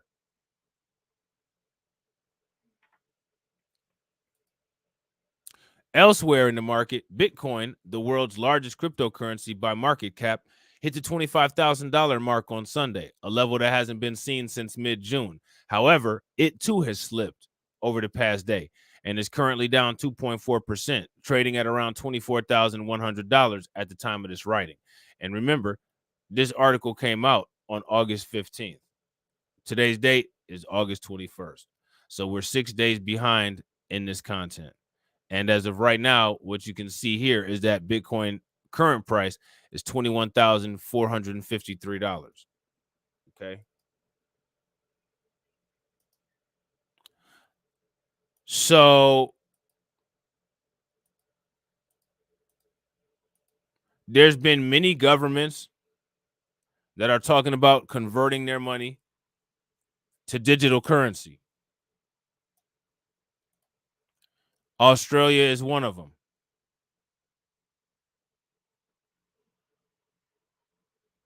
Australia to explore case for central bank digital currency.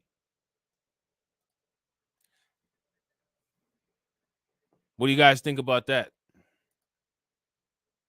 That seems like it's a common theme.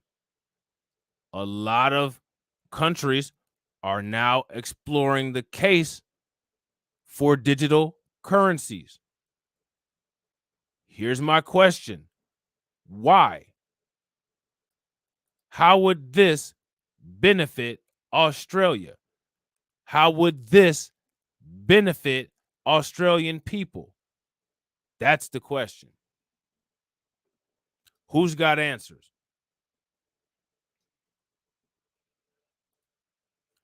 RBA, Treasury, and others collaborate on digital currency project.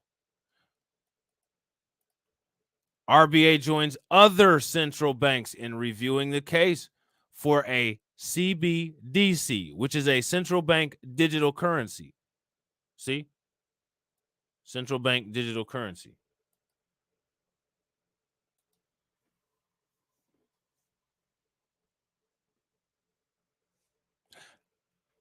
Again, question. Is Australia the only place that's exploring that?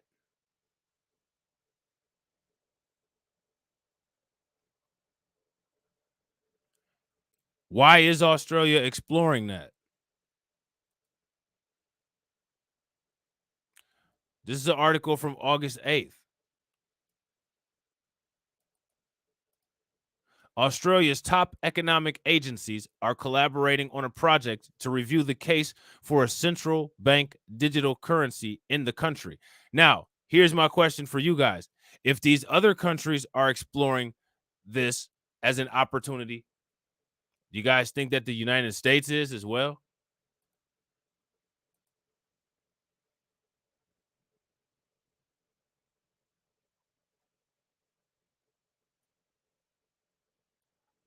Do you guys think that the United States is exploring this as a possibility as well?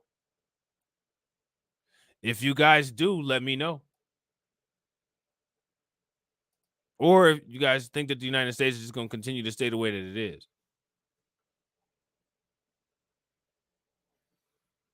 Let me know that too.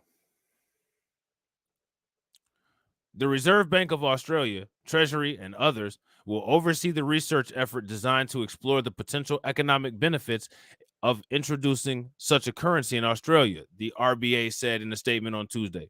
The project is expected to run for about a year. Central banks worldwide are acting swiftly to ensure that they don't fall behind as money edges towards its biggest reinvention in centuries, with alternative concepts like cryptocurrency taking hold.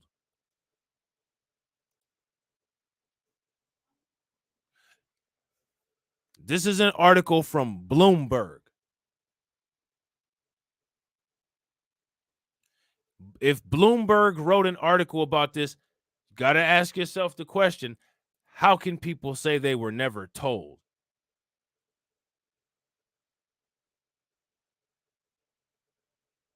The information is out there.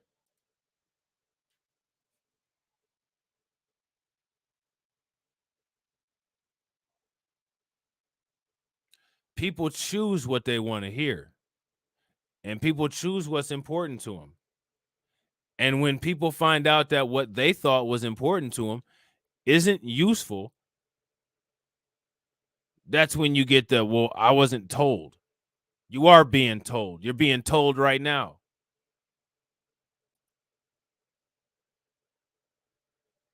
That new technology, as well as events like the coronavirus pandemic, are among forces pushing customers to go cashless. If you're not subscribed to Just Talking with TD and Rob, I'd suggest you subscribe. Because didn't we talk about that?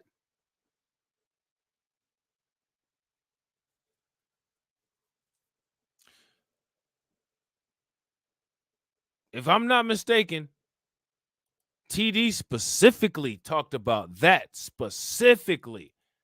And isn't it interesting? One of the new faces of monkeypox is someone who specifically claims to have got it through the money.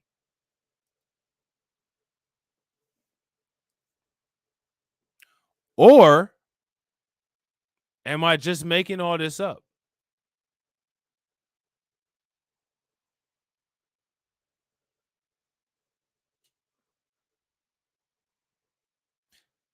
Maybe I'm just making it all up. Maybe I'm just like my mother. She's never satisfied. So here is a sampling of central banks using, developing, or considering digital currencies. Well, look at that. The United States Federal Reserve is conducting research. Look at this. The People's Bank of China is using a digital yuan. It's been in testing since 2020. Central Bank of Nigeria, expanding basic financial services. European Central Bank has a digital euro.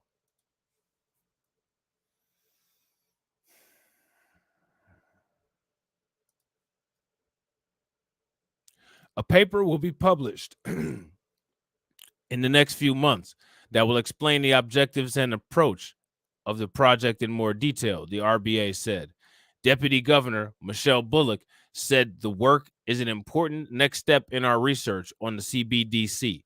We're looking forward to engaging with a wide range of industry participants to better understand the potential benefits of a CBDC and how it could bring benefits to Australia. The central bank reiterated the research comes in context of Australia already having relatively modern and well-functioning payment and settlement systems, which none of these countries have modernized anything. Everything that everybody is using is all currently outdated. That's the reality. So now here it says the RBA is collaborating with the Digital Finance Cooperative Research Center in the project, while the Treasury is participating as a member of the steering committee. The work will involve development of a limited scale pilot that will operate in a ring-fenced environment over a period of time. Interested industry participants will be invited to develop specific use cases that demonstrate how the digital currency could be used to provide innovative and value-added payment and settlement services to household and businesses, the RBA added. Now, this is interesting, right? You know how I always say, in my opinion, it's not the best idea to operate in a bubble when people have these delusions and think that only doing business with other Black people is possible to maintain a viable business.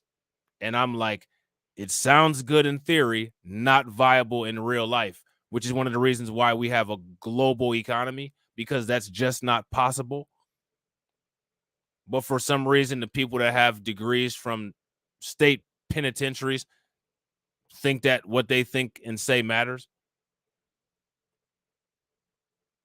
Now, the reason why I'm saying that is because in theory, if people did actually want to do the B1 to B1 business model, you could definitely set it up and do it on a blockchain with cryptocurrency. So my question is, does anybody in here have the DeFi URL for the B1 blockchain?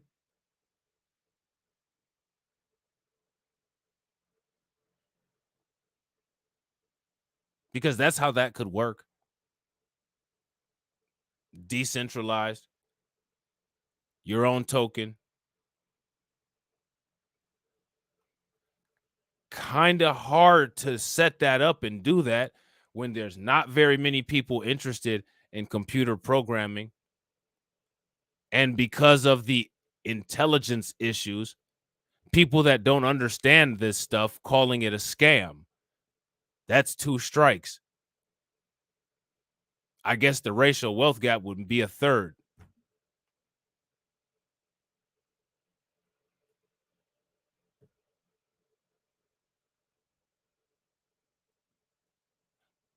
My theory on events is if people want something to happen, it'll happen. That's how that could happen. Why hasn't it yet?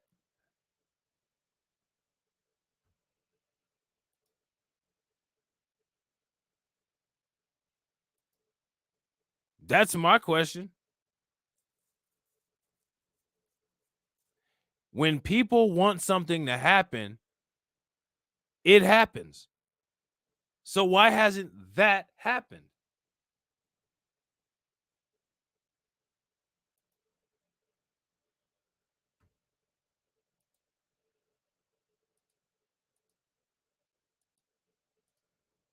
That's the question.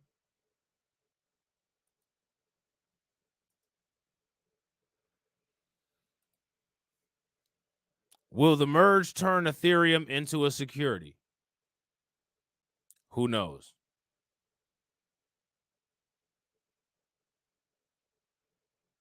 Who knows? A Georgetown law professor sounds an alarm on how proof of stake makes it easier for Ether to meet the Howey test. Now, here's my question. What's the Howey test?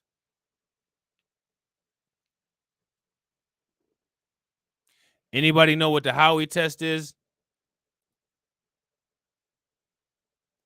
Ethereum's merge could make the second largest blockchain greener, faster, and cheaper. But a law professor says it could also create regulatory headaches by transforming Ether, the network's native asset, into a security under U.S. law. Now, that's an implication that's very important.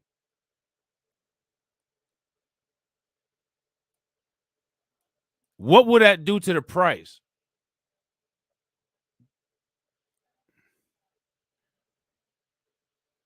If the merge creates regulatory headaches, are people going to want to deal with Ethereum as much? And if people tend to not want to deal with it as much, the utilization and the use is going to go down. If the utilization and the use go down, that means that the transactions are going to go down. If the transactions are going down, the price is going to go down.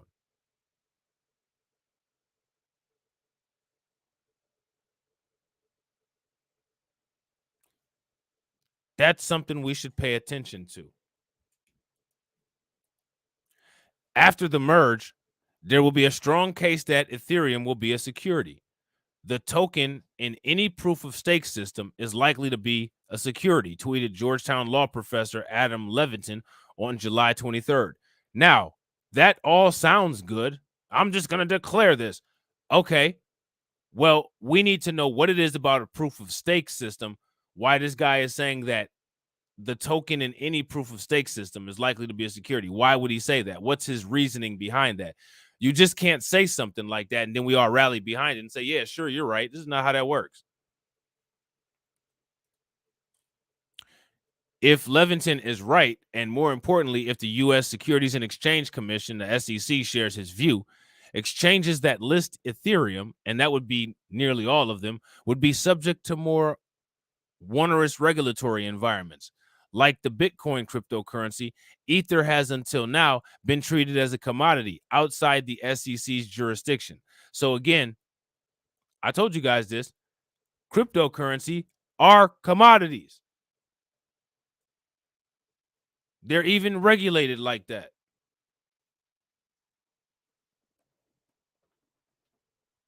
It's not up to opinion.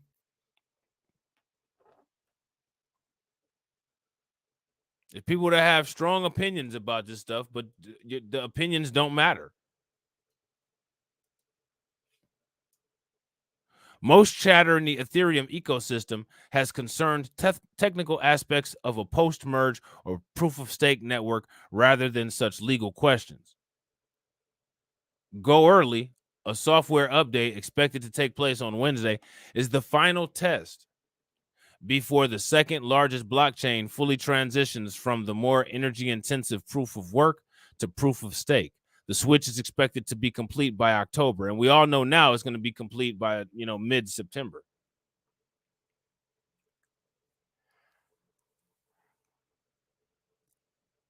Levitin's argument is anchored in the Howey test. All right.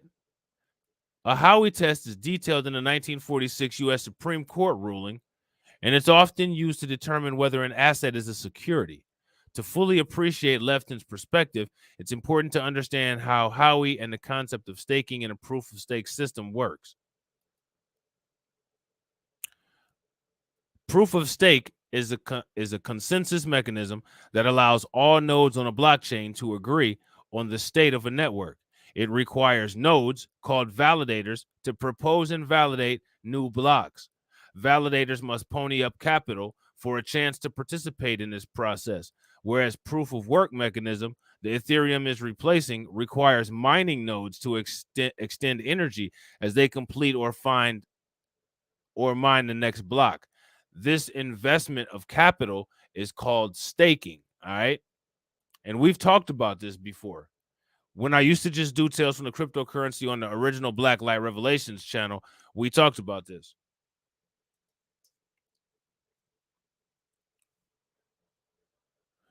The minimum staking requirement, pay very close attention. The minimum staking requirement for Ethereum validators is 32 Ethereum. So if I was everybody, that would be my goal. And that's 32 about as of right now. That's probably like about $40,000 value at the current price tied up in Ethereum, $40,000. At that point, you can stake Ethereum as a node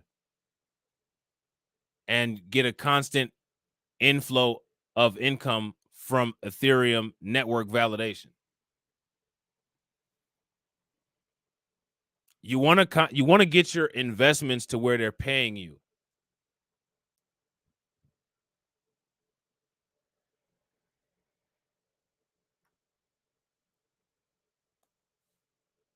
That's what you want to do. Well, see here, at the time of the writing, it was $53,000, which, I mean, that's a lot of money. but it's not outside the realms of impossible. The incentive for staking and investing hardware and software resources into a network is to earn rewards. According to the Ethereum Foundation, the nonprofit that guides software development for the network, validators can currently earn about 4.2% annually. For perspective, that's nearly double what a one-year certificate of deposit from a typical U.S. bank would pay. So now here's my question. Why is it that all of the people that are calling cryptocurrency a scam, why are they not calling U.S. certificates of deposit a scam?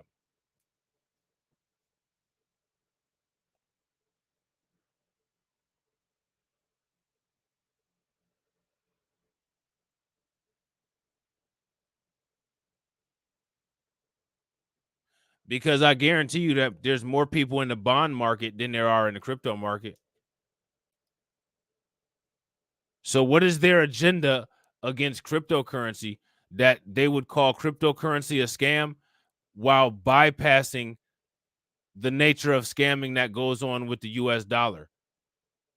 Why would they do that? Is that honest behavior?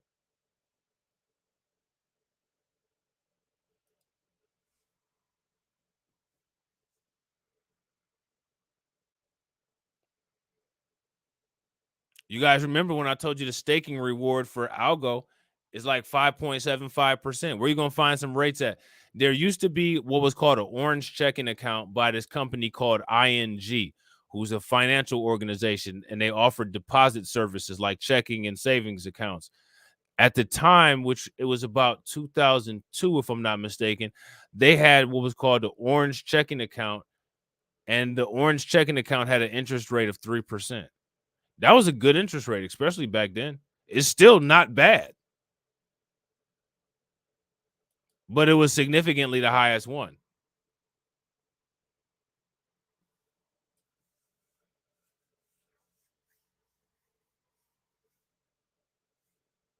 You don't find good interest rates nowadays.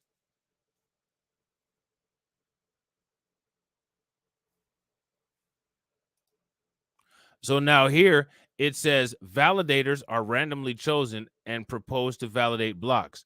The higher the amount of staked Ethereum, the higher the probability of being chosen and rewarded. Ethereum has over 400,000 validators on its fledgling beacon chain. In other words, the more you stake, the more you make. Now, this is William John Howey. He's the guy who came up with, or the Howey test is based on him and his logic.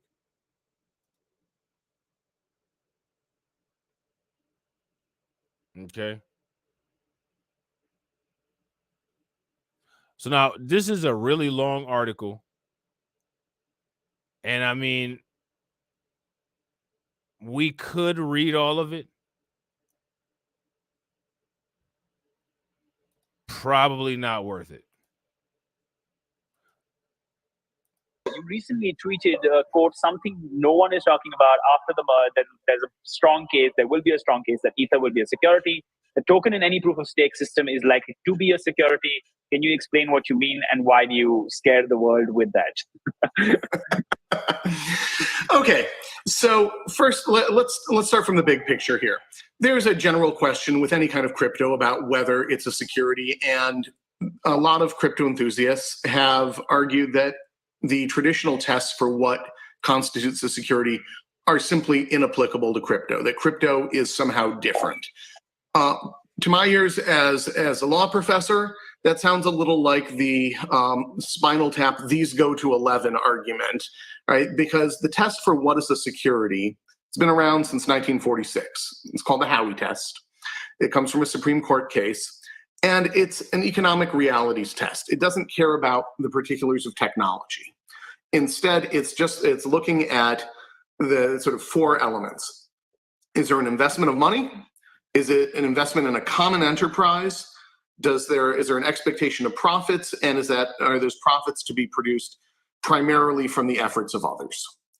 And when you apply that to any kind of token that has a proof of staking function, it starts to look like it meets the test. And the reason is that if you have to put up a stake, that's your investment of money right there. And a proof of stake system doesn't have a standalone validator. Validators have to work in packs, right? So now, here's my question.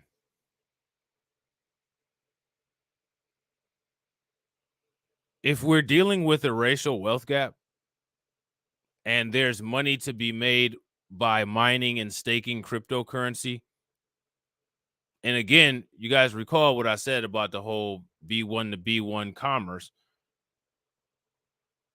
Where are the B1 mining pools? Where are the B1 validators? Why haven't they been set up yet? Remember, people do what people want to do. People create what they want to have. If something doesn't exist, you have to sit down and think about why it doesn't exist. Priorities get done. Things that aren't priorities don't get done. Do you see how they're talking about this wealth building mechanism right here? If wealth was a priority, as we claim it is, this would be saturated by people who are lacking wealth, because this doesn't take a lot of capital to get involved in.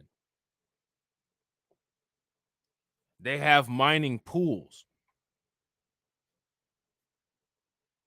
And if people were disingenuous and they want to say, well, we're not told, all you got to do is just go on YouTube and just look at all the people talking about cryptocurrency. Black people at that. I mean, a black country is the #1 cryptocurrency utilizer in the world. A black country is Nigeria. Carlton Way says, because it's not easy. We want the quick bag.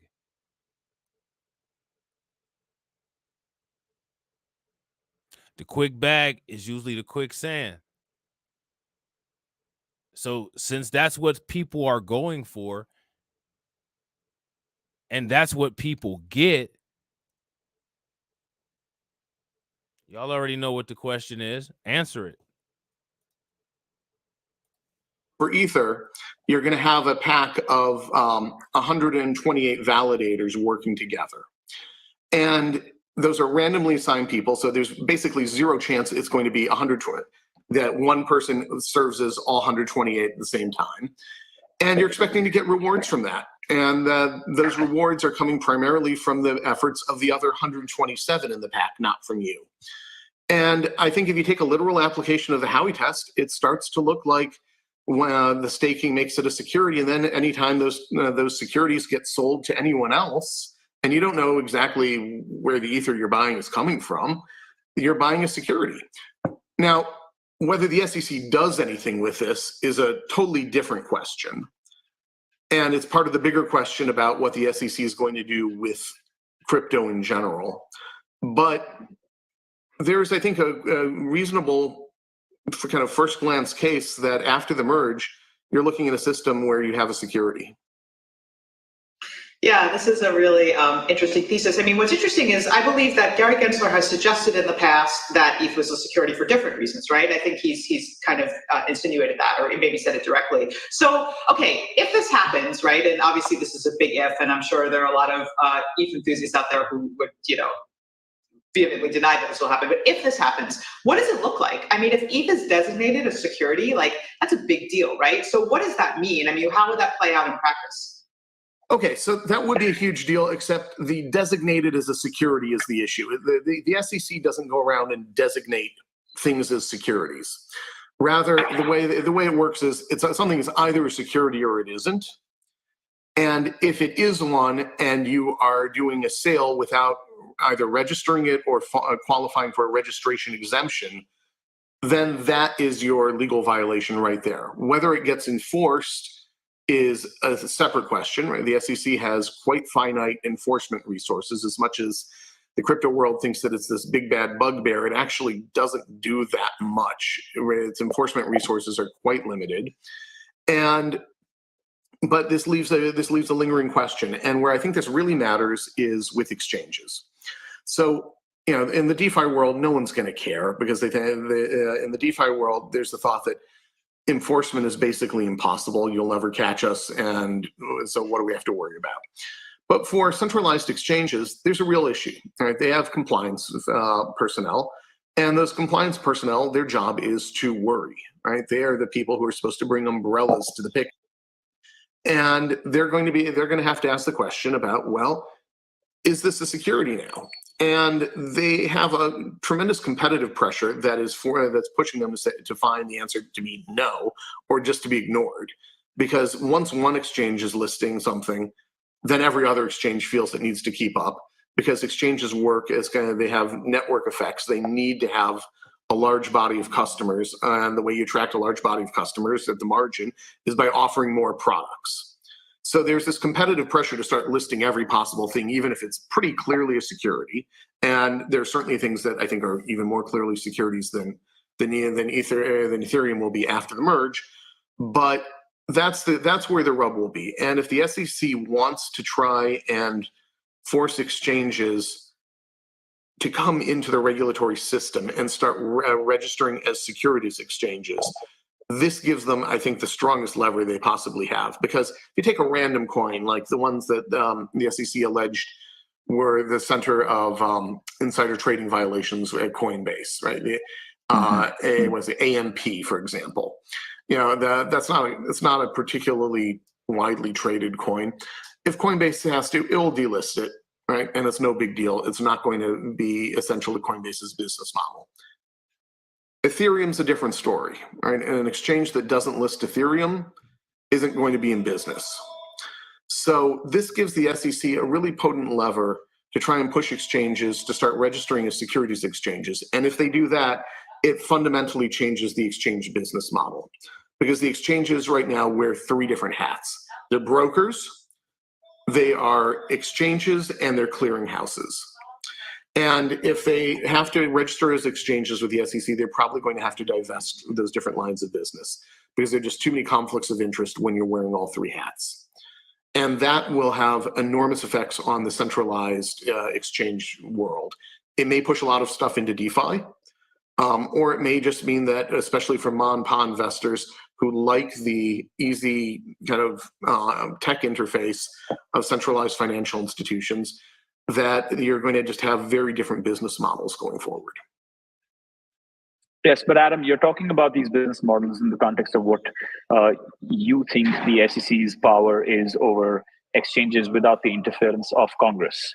Absolutely. That's what I'm trying to, yeah. So the only thing I'm wanting to get your insight on out here is that yesterday we had CFTC Commissioner Pham on, and she, almost clearly said that the SEC's move was a gotcha move. And my question out here is that when they go ahead and have this insider trading case without the Congress coming out with the law, with the legislation that makes it very clear for exchanges like Coinbase about what to do, and they have been trying their best, at least it seems like that from their Twitter feed when Brian Armstrong is at Congress, to engage with the people out there, to try to get that regulation out. Then whatever is happening, the SEC trying to make sure that you have this label of securities on certain things.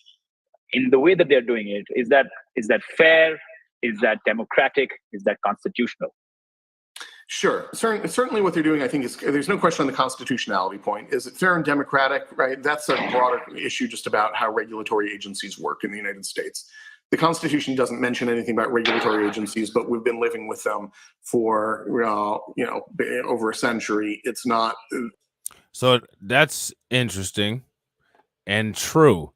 The Constitution of the United States doesn't say anything about regulatory agencies, but we've been living with them for a very long time. My question is, does that make any sense?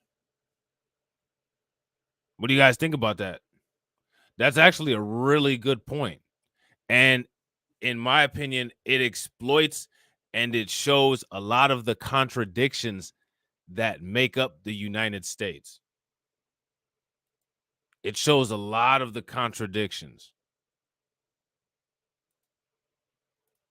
I don't think they're about to disappear. Coinbase's argument has been this is regulation by enforcement, and you're basically instituting new regulations through enforcement actions rather than going through the congressionally approved notice and comment rulemaking process where you tell everyone, here's what we're planning on doing. We want your feedback. We're going to respond to it, and then we will have a final product.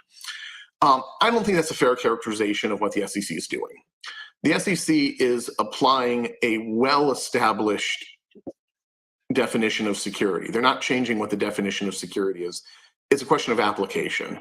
And you can have disagreements about an application, but it's not, the SEC is not stating a new blanket rule that applies to everyone. It's simply saying, here's the test that's a security. We've had that test since 1946, and we're applying it to the facts before us on this particular security today. There's not a blanket statement that everything with a proof of stake is security. Instead, it's going to be security system by system that this will get applied. And Coinbase doesn't like that, understandably. There's a real threat to its business model here. But and it makes perfect sense that they're looking to Congress for relief. I'm skeptical that we're going to legislation. Okay. The only thing I want to ask you is, and if you're saying that the SEC's move is fair because it's well established, explain this to me. Did they do it fairly when they did not consult the CFTC before they did it? Yeah, they have no duty to consult the CFTC when bringing in enforcement action. That is, even if it's a common practice, even if this is a common practice in a space where the jurisdiction has not been clearly laid out in this situation. Well, the SEC, I think, thinks that the jurisdiction is clearer. That's the whole point, right? It is unclear that absolutely, certainly the collegial move among regulators would be to consult.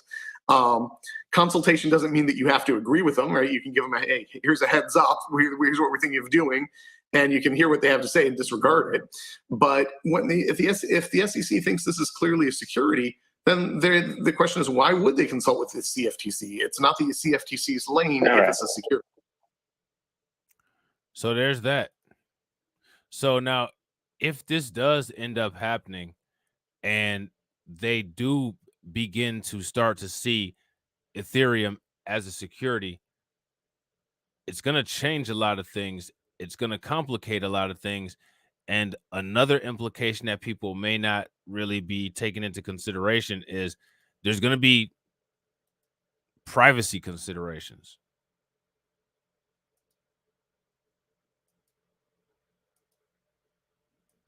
Also, there's going to be increased monitoring, which ties right into the privacy considerations, as well as taxation. So those are all things to think about moving forward. Okay. So, ladies and gentlemen, everybody who stayed with me through this entire stream, I definitely appreciate each and every one of you guys. If you're not subscribed to the channel, make sure you hit the bell icon twice, smash the like button, share this video out to all of your followers. If you have friends or family that are interested in cryptocurrency, shoot them the link to a live stream.